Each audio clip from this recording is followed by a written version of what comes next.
E olá a todos vocês, aqui é o Ney para mais um episódio do nosso Pode Filosofar. E hoje talvez um dos episódios mais importantes.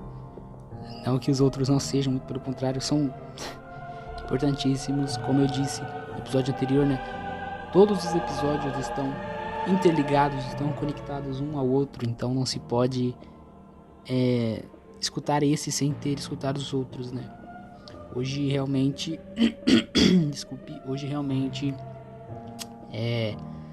tocar em feridas, né? Eu toquei em feridas no episódio Jesus era alquimista, né?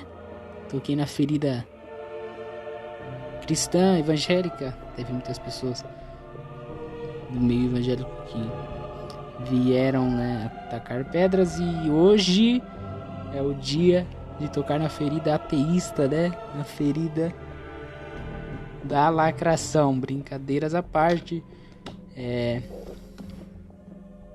hoje realmente um tema que vou ter que tomar muito cuidado, né, com as palavras. Eu respeito todas as ideias, eu respeito todas as pessoas, e é claro que o que eu vou trazer aqui não é ódio, muito pelo contrário, né?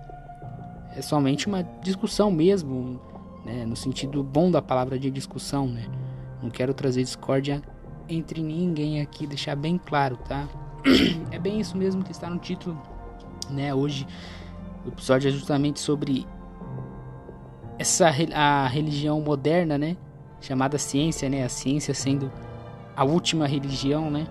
A religião predominante desse século, e vocês vão entender por que eu tô falando ciência é a religião desse século, né? No episódio de hoje, né?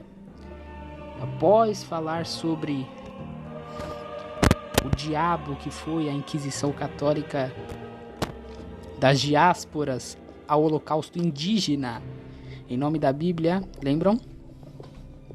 Agora trarei a vocês a cabal prova de que essa, entre aspas, ciência moderna não passa de uma religião e extensão de um sistema de controle mental e mundial.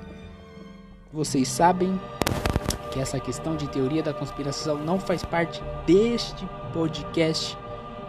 Vocês querem ouvir teoria da conspiração, vão para outros, existem podcasts sobre isso, esse tema, mas aqui não, aqui a gente trata coisas factuais, né? Então você deve estar, controle mundial, isso aí.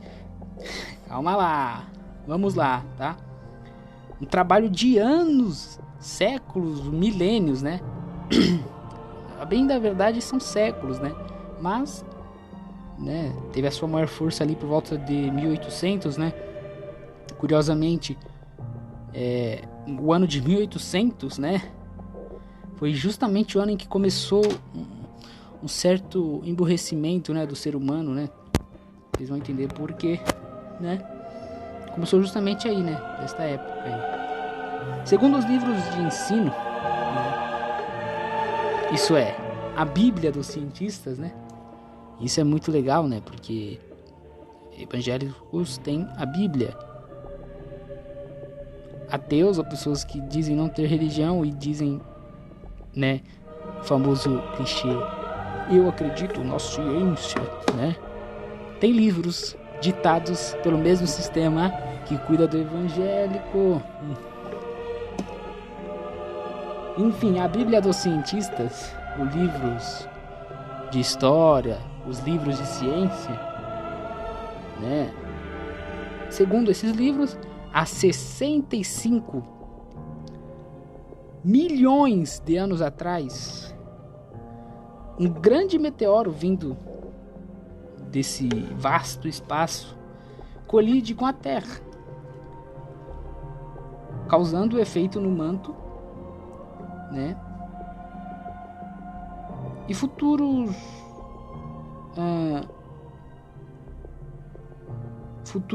problemas, né, que ocasionou na extinção dos dinossauros, né? Porque vocês sabem que, segundo a teoria, não foi o meteoro em si que dizimou os dinossauros, né? O meteoro trouxe aí mudanças climáticas, enfim, foi uma catástrofe, então modificou todo o planeta. E aí já não dava mais para os nossos amigos dinos sobreviverem ao estado em que estava o planeta, né? Então não foi assim na hora também, né? Demorou uns anos para que todos morressem, né? Pois bem, há 6 milhões de anos atrás surgiu o que futuramente, por meio da evolução, né, tornaria o homem que somos hoje. É nítido e óbvio, né, pensar que as datas não batem. Não batem, porque, né, então, há 6 milhões de anos atrás surgiu o que seria o homem, né? E os dinos, há 65 milhões de anos morreram. Todos. Significa, né?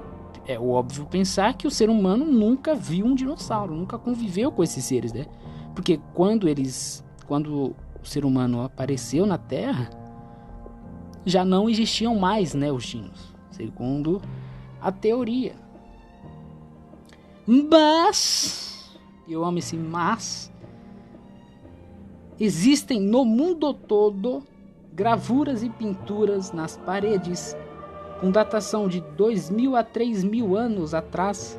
Datações mais antigas datam de 5.000 anos. Opa, quase caiu na verdade. As mais antigas dão aí 5.000 anos atrás. De seres idênticos, exatamente idênticos aos dinos, né? Retratados a partir de fósseis, né? Que foi encontrado, né? O primeiro foi ali em 1676, né?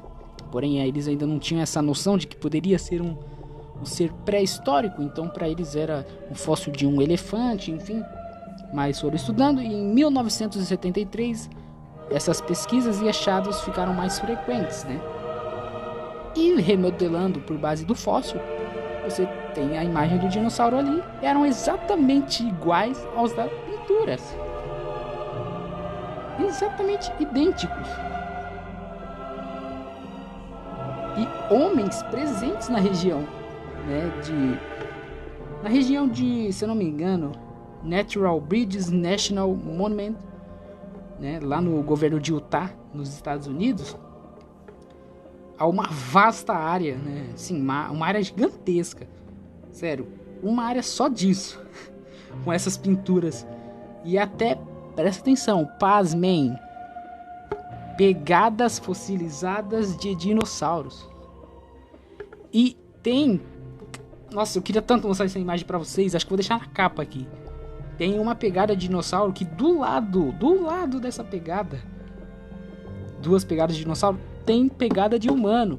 Então assim, não tá batendo. Pegadas fossilizadas de dinossauro ao lado de humano. Mas espera aí, isso não tá batendo. O ser humano se representa, ele só representa aquilo que ele tem contato. Claro, né, que há exageros, né, o ser humano tem dessa, né.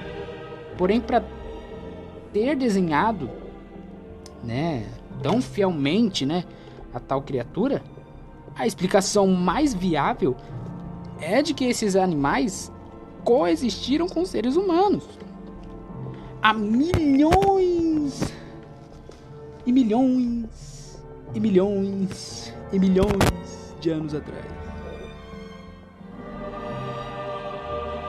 Só que não, porque não bate. 65 milhões de anos atrás acabou os dinos.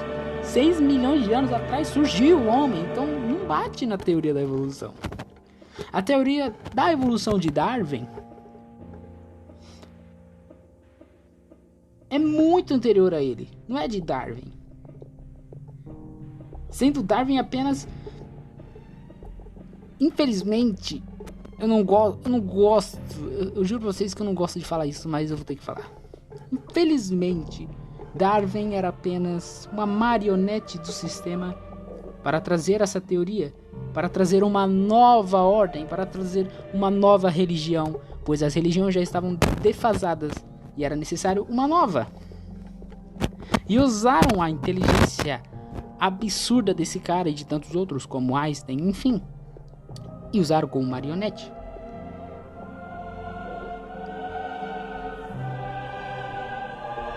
Implantar a Inquisição científica. Após a Inquisição Católica, agora a Inquisição científica, aonde questionar a evolução, o Big Bang e toda essa onda, toda essa teoria te traz muita dor de cabeça e perda de status social, é ou não é? Eu acho que desses 10 minutos aqui, acho que já não tem mais ninguém. Se tiver alguém ouvindo, tá me xingando muito. Na realidade, essa teoria não há base científica nenhuma, e sim gnóstica. Eu vou provar pra vocês. Na epopeia de Gilgamesh, alguém aqui já leu a epopeia de Gilgamesh ou tem noção do que seja? Né? É um poema épico da Suméria, né? Onde Gilgamesh se descreve tendo duas partes, uma parte divina e uma parte humana, sendo o resultado de uma evolução do seu ser. Filósofos gregos ensinavam conceitos de evolução e seleção natural, e também biogênese, transmutação, reencarnação e longos períodos de tempo para a Terra. Bem antes. Anaximandro, um dos filósofos, Anaximandro, que viveu ali de 610 a 546 a.C., né, ensinou que os humanos originalmente se assemelhavam aos peixes. Epicuro, famoso Epicuro, que viveu ali entre 341 a 270 a.C., né, o pai da materialidade, né, dizia que o universo surgiu de um movimento de átomos desgovernado no universo. Olha aí, se não é a planta de um Big Bang. 300... Gente, Lactâncio, que era um dos... Sempre teve pessoas opostas ao sistema e Lactâncio era um deles. Lactâncio viveu ali no período entre 240 a 320 a 220 antes de Cristo, né? Ele disse: Platão e muitos outros filósofos, olha isso, ele batendo com os caras grandes. Platão e muitos outros filósofos, por ignorância da origem de tudo e do período primordial ao que o mundo foi criado, dizem que milhares de milhões de anos se passaram desde que esse belo arranjo de mundo foi criado. Já batendo com o sistema, o pessoal, né? Vocês verão que em todas as eras surge filósofos, cientistas, físicos, sem ser teóricos, físicos mesmos, originais, verdadeiros, que batem no sistema. Dizem com todas as letras: não é assim, isso é falso, isso é errado, não condiz com a verdade. E são calados, são taxados. Tesla é um deles. Numa carta a Asa Gray, Darwin admite que sua teoria é uma mera especulação. Eu vou ler aqui o trecho da carta. Carta essa escrita dia 18 de junho de 1837. Ele escreveu: tenho plena consciência que minhas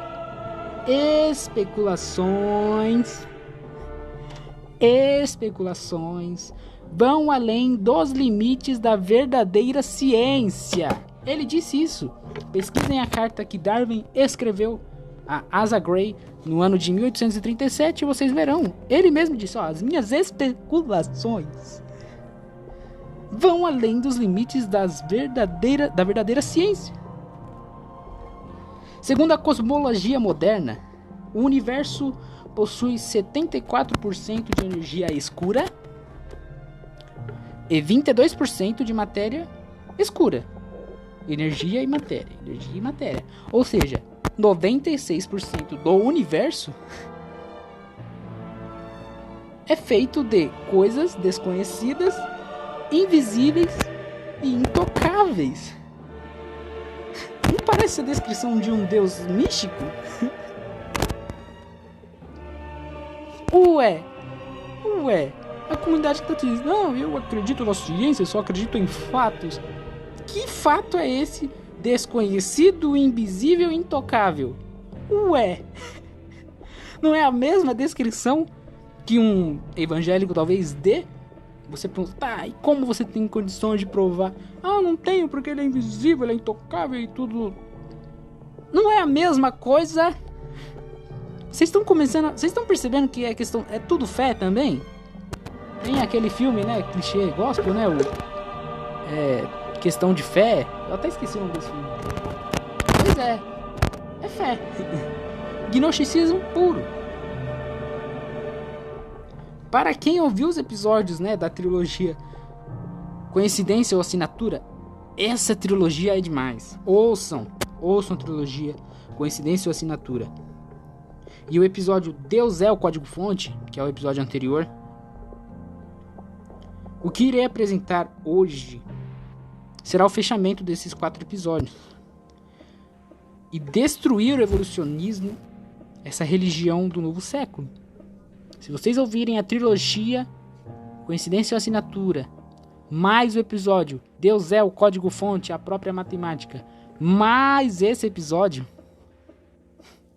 eu duvido que vocês terão dúvidas. Se bem que já é uma teoria por si só destruída, caída e falsa. Já por si só ela não tem base. A perfeição do universo cósmico, que prova a existência do óbvio, do absoluto, a verdade suprema, o Criador, mostrado nessa trilogia. Leonardo da Vinci acreditava na perfeição da figura humana e considerava as medidas e funcionamento do corpo humano, ele considerava como uma metáfora, um espelho, sabe? Vamos trazer para os dias de hoje, um holograma. Ele considerava um holograma para as medidas e funcionamento do universo. Quem ouviu a trilogia Coincidência ou Assinatura percebe essas coisas também. Você percebe que realmente, cara, é espelho, é assinatura, é criado. Vocês conhecem o homem vitruviano? Quem não conhece, né? Ele é para sempre o símbolo simétrico da proporção do cosmos. O escritor das letras, né? E o escritor do livro de Hebreus, tem gente que discute se é Paulo, enfim, que está na Bíblia, né? Fala sobre as dimensões materiais serem cópias das imateriais, ou seja, que na Bíblia de vocês deve estar escrito como as coisas terrestres serem cópias das celestes, né? Que é justamente isso que Da Vinci percebeu, que tantos outros, Platão falava, Pitágoras bem antes disso. Voltando talvez ao que já falei, né? Mas a molécula de DNA, e eu acho que eu falei sobre isso, se eu não me engano, no episódio, faz parte da trilogia, eu acho que é o segundo episódio da trilogia Coincidência e Assinatura. Farei um pouquinho também na trilogia de Depressão e Ansiedade. Mas a molécula de DNA mede 34 angstroms de comprimento por 21 angstroms de largura. Isso aqui é minúsculo. Para cada ciclo completo da sua dupla hélice, né? Aquele espiral. Gente, olha que perfeição. É perfeito. Vamos mais. O número 1 elevado a qualquer potência, mesmo a do 3, que é a potência máxima, sempre resultará em 1. Isso é idêntico a si mesmo, né? E suprimindo 1 dele mesmo, resulta o 0, o nada. Ou seja, conclui-se que nada existe sem o um, sem o errado. E quem é o errado que a gente apresentou na trilogia? Sem um código-fonte. Quem é o código-fonte? O Big Bang? Quem é o código-fonte? Toda geometria universal revela o Criador. Para Pitágoras e Salomão, os números 9, 33 e 81 eram números perfeitos. Para Tesla, 3, 6 e 9, lembram? Na Cabala, 3 vezes 27 são os períodos da vida de um ser humano.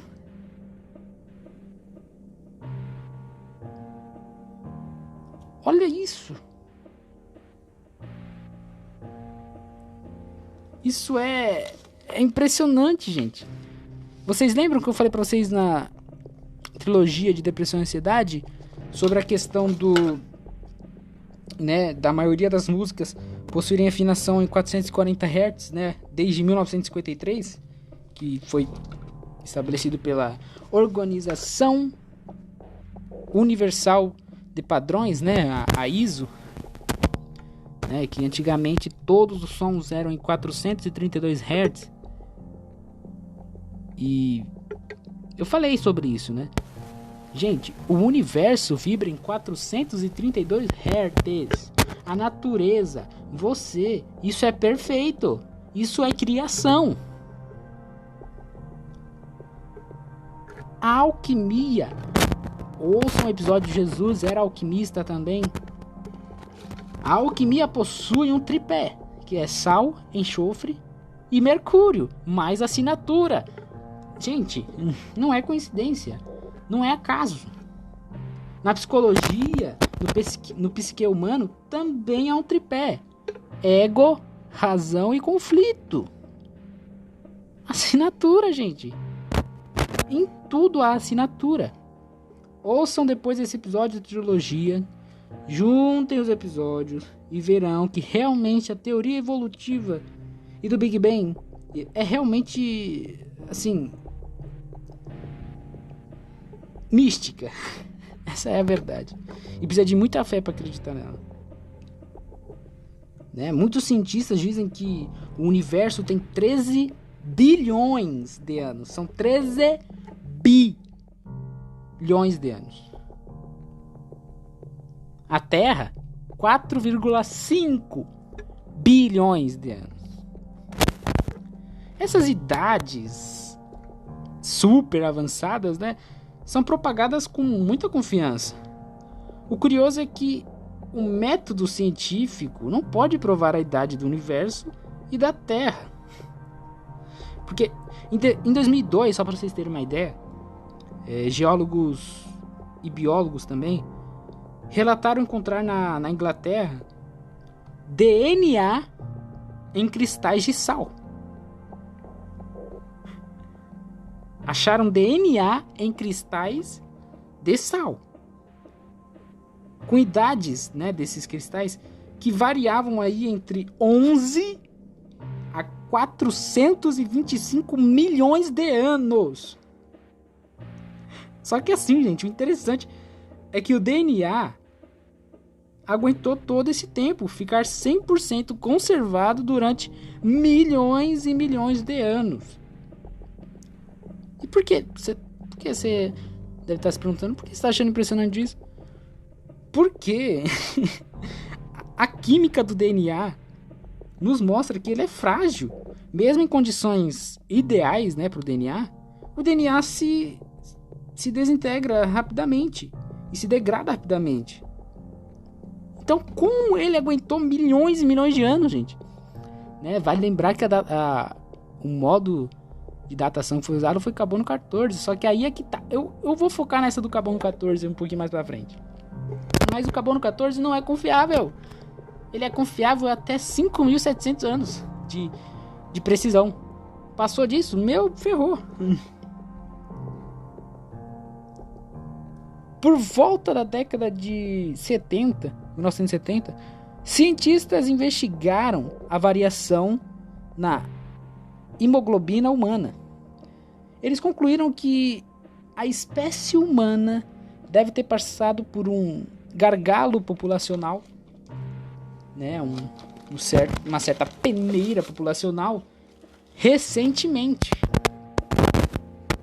Tempos depois, né, pesquisadores da Universidade de Oregon disseram que o dilúvio, pasmem, cientistas disseram que o dilúvio deve ter causado esse gargalo populacional.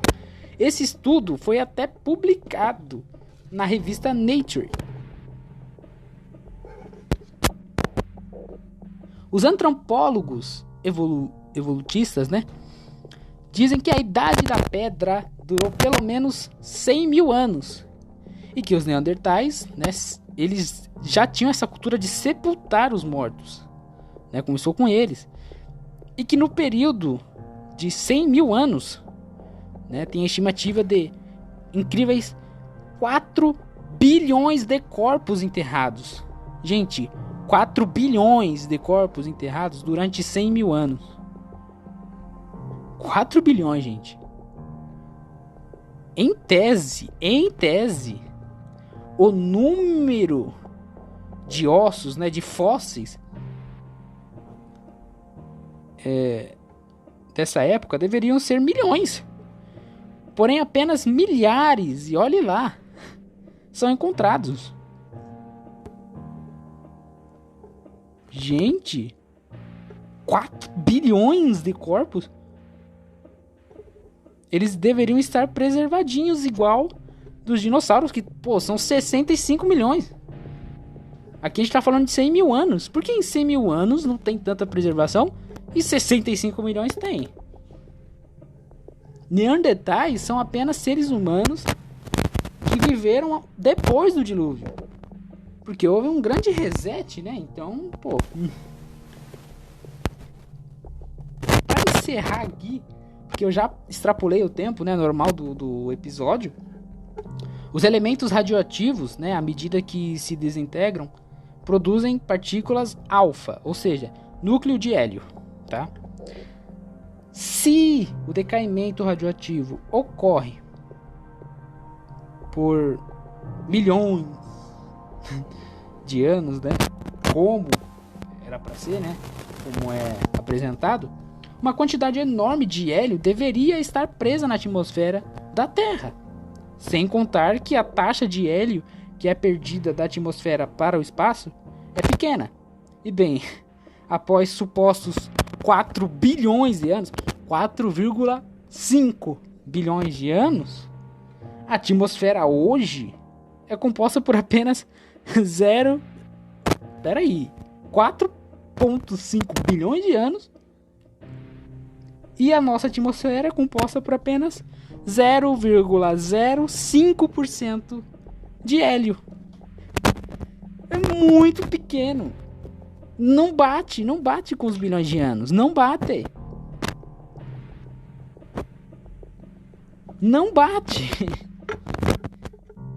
O carbono 14 sofre um decaimento radioativo, né, perdendo sua força, olha só, num prazo de até 5.700 anos. Ou seja, passou 5.700 anos, aquele carbono que está no corpo, enfim, ele se perde pela metade. Ou seja, 10 mil anos, acabou. Porque a primeira metade saiu em 5.700 anos, logo em 10 mil anos acabou tudo. Então, se algo passar de 10 mil anos, já não tem como datar mais com o carbono 14. Então, se falarem para você, achamos esse fóssil aqui que tem 37 bilhões de anos e a gente sabe disso porque a gente usou o carbono 14. É mentira! Não tem como. O carbono 14 é preciso estourando até 5.000 anos. Passou disso, já é especulação e adulteração.